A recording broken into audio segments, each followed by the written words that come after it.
Welcome to my YouTube channel. तो आज के इस वीडियो में मैं आपके लिए पार्ट 2 लेके आई हूँ और ये पार्ट 2 जो है इसका पार्ट 1 मैंने अपलोड कर दिया है। जो क्लास 11th की सोशलॉजी की समाजशास्त्र की बुक है उसका चैप्टर नंबर 1 भी कंप्लीट हो गया और ये चैप्टर नंबर 2 का पार्ट 2 है और पार्ट 1 मैंने अपलोड कर दिया है पहले ही चैनल पर।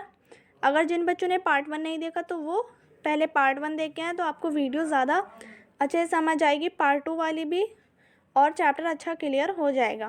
तो स्टार्ट करते हैं। सबसे पहले मैं आपको चैप्टर 2 जो है सोशलॉजी का उसका नाम बता दूं। चैप्टर 2 का नेम है, टाइटल हमारा है समाजशास्त्र में प्रयुक्त शताब्दी संकल्पनाएं एवं उनका प्रयोग। तो ये चैप्टर का टाइटल है।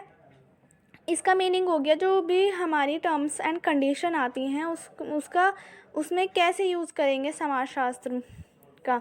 तो फिर ये हमारा टॉपिक है। अब हम देखते हैं पार्ट 2 में। सबसे पहले क्या है, वर्ग के आधार पर सत्रीकरण। ये हमें पढ़ना है, वर्ग के आधार पर सत्रीकरण। तो इसमें 4 पॉइंट दे रखे हैं, 1 2 3 4। सबसे फर्स्ट देखते हैं, वर्ग के आधार पर सत्रीकरण जन्म पर आधारित नहीं है, वरन कार्य, योग्यता, कुशलता, शिक्षा, विज्ञान आदि पर आधारित है। सेकेंड है, वर्ग के द्वार सबके लिए खुले हैं। इजी लिखा हुआ है, कोई हार्ड हिंदी में नहीं है। आई होप आपको समझ भी आ रहा होगा। और थर्ड पॉइंट है, व्यक्ति अपने वर्ग को बदल सकता है और प्रयास करने पर सामाजिक सत्रीकरण में ऊंचा स्थान प्राप्त कर सकता है। यहाँ पर फोर्थ पॉइंट में वर्ग के प्रकार दे रखे हैं। ये 4 प्रकार हैं, उच्च वर्ग, मध्य वर्ग, निम्न वर्ग और कृषक वर्ग। एग्जाम में पूछ लिए जाते हैं कि वर्ग के प्रकार तो बहुत ही ईजी हैं, उच्च वर्ग, मध्यम वर्ग, निम्न वर्ग और कृषक वर्ग। अब नीचे जो है जाति और वर्ग में अंतर दे रखा है। तो यहाँ पर ये जाति और ये वर्ग, इन दोनों में डिफरेंस बिटवीन दे रखे हैं 5 पॉइंट। जाति में आ गया, जाति जन्म आधारित है, जाति एक बंध समूह है। और थर्ड है, विवाह, खान पान आदि के कठोर नियम हैं। जाति व्यवस्था स्थिर संगठन है, ये प्रजातंत्र व राष्ट्रवाद प्रतिकूल है। तो ये सारे पॉइंट जाति के हैं। वर्ग में आ गया हमारा सामाजिक परिस्थिति पर आधारित है ये वर्ग में वर्ग एक खुली व्यवस्था है, दोनों एक दूसरे के अपोजिट हो रहे हैं। देखिए, वो होता बंद समूह था, ये खुली व्यवस्था है, वर्ग में कठोरता नहीं है। वर्ग व्यवस्था जाति व्यवस्था के मुकाबले कम स्थिर है, प्रजातंत्र और राष्ट्रवाद में बाधक है। तो ये अपोजिट हो गए दोनों एक दूसरे का। अब आया हमारा टॉपिक, पहले मैं इसको इरेज कर देती हूँ। तो इन दोनों का डिफरेंस हो गया जाति और वर्ग का। अब हमारा आया सामाजिक परिस्थिति। तो सामाजिक परिस्थिति की डेफिनेशन दे रखी है, ये होता क्या है। परिस्थिति व्यक्ति को समाज में प्राप्त स्थान है। परिस्थिति को प्रमुख तौर पर 2 भागों में रॉल्फ लिंटन ने बांटा है। किसने? ये एक किसी व्यक्ति का नाम है जिन्होंने इनको परिस्थिति को 2 प्रकार में बांटा है। ये इसके 2 प्रकार हैं, सामाजिक परिस्थिति। तो डेफिनेशन तो यही हो गई कि परिस्थिति व्यक्ति को समाज में प्राप्त स्थान है और परिस्थिति को प्रमुख तौर पर 2 भागों में बांटा है। किसने बांटा है? रॉल्फ लिंटन ने। ये राइटर का नाम दे रखा है इधर। अब सबसे पहली है प्रदत्त परिस्थिति और सेकंड है अर्जित परिस्थिति। तो सबसे फर्स्ट वाली देखते हैं। ये परिस्थिति जन्म पर आधारित होती है, जो कि बिना किसी प्रयास के स्वतः ही मिल जाती है। परिस्थिति के आधार निम्नलिखित हैं, जैसे कि जाति, नातेदारी, जन्म, लिंग भेद, आयु भेद। ये सब इसके जो हैं प्रदत्त परिस्थिति के एग्जाम्पल हैं। तो इजी था ये भी। प्रदत्त परिस्थिति क्या होता है कि ये जन्म पर आधारित होती है और इसको बिना किसी प्रयास के स्वतः ही मिल जाता है। प्रदत्त परिस्थिति के आधार, ये इनके आधार दे रखे हैं और ये बस इसमें कुछ ज़्यादा है नहीं, बस ये बता रखा है जन्म पर आधारित है ये। और इसके कुछ निम्नलिखित आधार दे रखे हैं, जैसे कि जाति, नातेदारी, जन्म, लिंग भेद और आयु भेद। और सेकंड है हमारा आ गया है अर्जित परिस्थिति। इसमें देखते हैं जिन पदों या स्थान को व्यक्ति अपने व्यक्तिगत गुणों के आधार पर प्राप्त करता है, वह अर्जित परिस्थितियाँ होती हैं। और इसके भी कुछ निम्नलिखित दे रखे हैं, जैसे है शिक्षा, परीक्षण, धन दौलत, व्यवस्था तथा राजनीतिक दल। ये सब जो हैं, ये सब इसी के कुछ आधार हैं अर्जित परिस्थिति के। तो अब मैं पार्ट 1 का सेकंड पेज ओपन करती हूँ। तो चलिए चलते हैं सेकंड पेज की तरफ। तो फ्रेंड्स, ये हमारा नेक्स्ट पेज ओपन हो गया है। इसमें सबसे पहले हमारा टॉपिक दिया हुआ है सामाजिक परिस्थिति। तो सामाजिक परिस्थिति क्या होती है ये देखते हैं। सामाजिक परिस्थिति, अब हमने पहले सामाजिक परिस्थिति की डेफिनेशन देखी, उसके 2 प्रकार देखे, प्रदत्त परिस्थिति और अर्जित परिस्थिति। तो इसमें क्या क्या आते हैं, जैसे कि प्रदत्त परिस्थिति में ये सब आते हैं, जैसे कि पुत्री, बहन, स्त्री, 17 वर्ष है, अमेरिकन या अफ्रीकन, कुछ मतलब उसकी एज से उसको मोडिफाई किया जा रहा है, उसको ये बताया जा रहा है कि एक ये पुत्री है, एक ये बहन है और एक ये स्त्री भी है, और ये 17 साल की, और ये अमेरिकन है या अफ्रीकन है, ये सब बताया जा रहा है प्रदत्त परिस्थिति। अर्जित परिस्थिति क्या होता है, इसमें ये दोस्त है, वकील है, कामगार है, एक छात्र है, टीम सदस्य है, शिक्षक है, सहपाठी है और डॉक्टर है। इसके जो बिजनेस वाले जो भी इसके बाद के ऐसे काम है उसमें अर्जित परिस्थिति में वो डोनेट हो रहा है। तो अब हम देखते हैं, मैं इसको इरेज कर देती हूँ।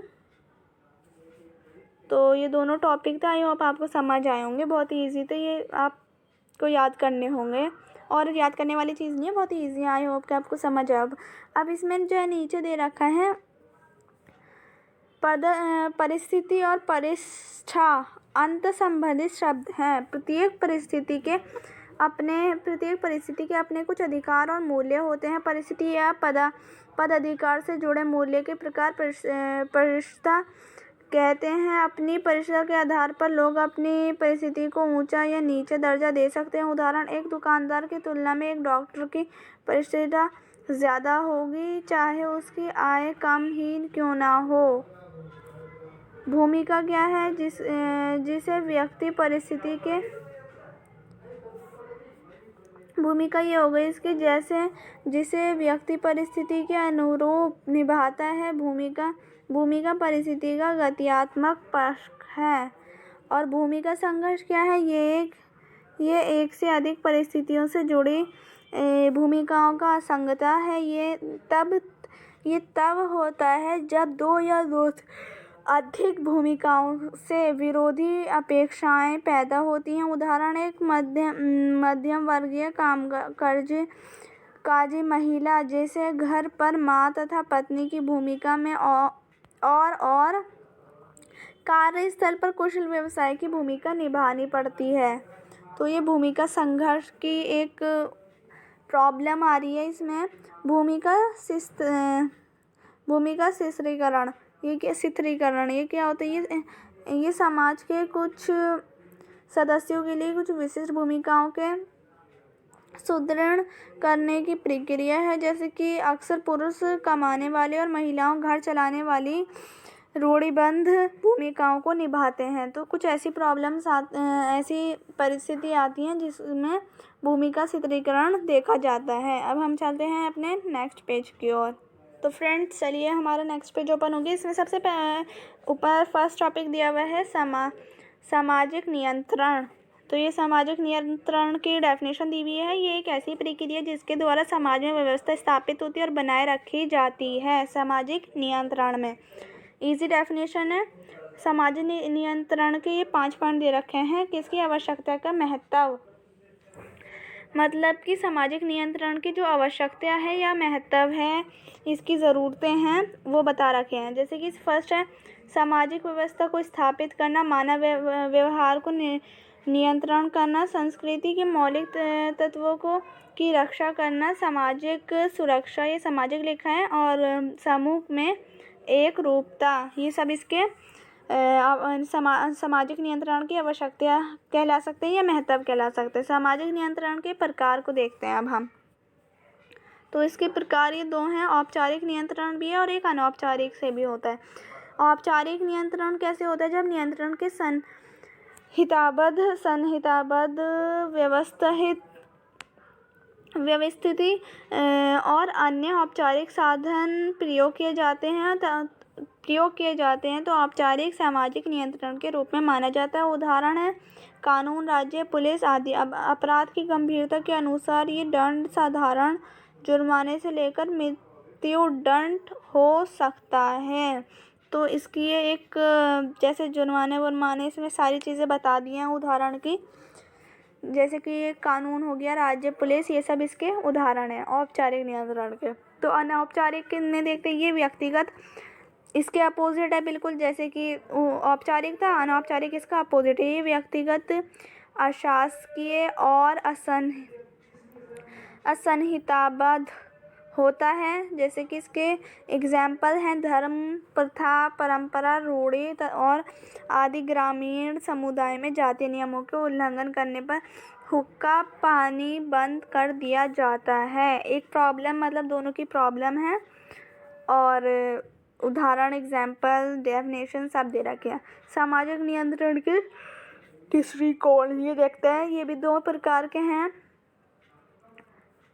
प्रक्रियावादी दृष्टिकोण, प्रकार्यवादी दृष्टिकोण, संघर्षवादी दृष्टिकोण। तो प्रकार्यवादी में 2 पॉइंट हैं, व्यक्ति और समूह के व्यवहार को नियंत्रण करने के लिए बल का प्रयोग करना, समाज में व्यवस्था बनाए रखने के लिए मूल्यों और प्रतिमानों को लागू करना। ये दोनों इसके प्रकार्यवादी दृष्टिकोण के हैं। संघर्षवादी दृष्टिकोण के पॉइंट्स देखते हैं।